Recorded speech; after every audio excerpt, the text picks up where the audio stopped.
Reimagining the Tragedy, 50 Years Later, NewTimes.com. Homepage. Today's paper video most popular edition, US/Global. Search all NewTimes.com. World US. NY/region Business Technology Science Health Sports Opinion Arts Style Travel Jobs Real Estate Autos. September 13, 2013, 5 o'clock a.m. Reimagining the Tragedy, 50 Years Later by Maurice Berger. In order to view this feature, you must download the latest version of Flash Player here. # header visibility : visible ! Important. As a youngster living in Queens, the photographer Derwent Bay was traumatized by a picture he encountered in a civil rights photography book. In the stark black and white image, a 12-year-old African-American girl, Sarah Jean Collins, lies severely wounded in a hospital bed, her eyes covered by bandages. Blinded in one eye, Ms. Collins was one of the survivors of the deadly bombing by white supremacists of the 16th Street Baptist Church in Birmingham, Alabama, on September 15, 1963. The photograph has gripped Mr. Bay for the nearly 5 decades since he first saw it. It has taken him that long to create the response to it.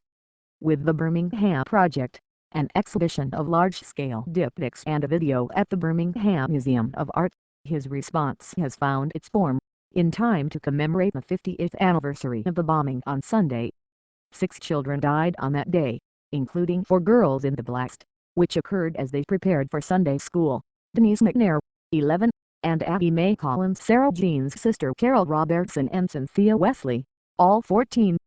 2 boys were killed in related incidents. Virgil Ward, 13, gunned down by a white teenager as he rode his bicycle, and Johnny Robinson, 16, shot by the police, reportedly as he fled after throwing stones at a car where white teenagers hurled taunts and waved the Confederate flag. Essay: Race Stories. A continuing exploration of the relationship of race to photographic portrayals of race by the professor and curator Maurice Berger. Momentous Day, Ordinary People. The Russian-American in Alaska. The Woman in a Jim Crow Photo. James Carroll's Framing Beauty. Images of Emancipation. Erased Lynchings. Malcolm X, Visual Strategist. Gordon Parks's Radically Prosaic Approach. Mr. Bay's diptychs pair the present-day youngster the same age as one of the murdered children with men and women the ages the boys and girls would be if they were alive today. I wanted to give tangible and palpable physical presence to the young people martyred that day, he said. While the horror of the day is clear, the actual identities of the young people have become abstracted in a fuzzy and thick kind of way. The 5-month process of finding his subjects was arduous. They not only had to be the right age but also lived in Birmingham. Mr. Bay reached out widely in the black community, soliciting volunteers on Craigslist, through word of mouth, flyers and schools visits, and by enlisting the aid of local ministers. At the invitation of Birmingham's Mayor, William A. Bell, Mr. Bay spoke about the project and the need for subjects at a meeting of the City Council. The specificity of the ages made it that much more difficult, he said. The outreach continued even while I was making the photographs. Typical of his process, Mr. Bay, who teaches photography at Columbia College, Chicago, maintained full control over the aesthetics of his images, but worked collaboratively with his subjects, talking with them, assuring that they were comfortable and allowing them to choose their clothes, hairstyles and accessories.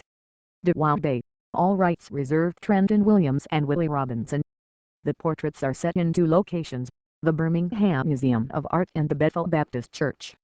During the 1960s, African-American admission to the museum was restricted to 1 day a week, Negro Day, as it was called. The church, headquarters for the Alabama Christian Movement for Human Rights, played a central role in the civil rights movement. The unrelated sitters, paired only after all of the portraits were completed, share uncannily similar expressions and body language.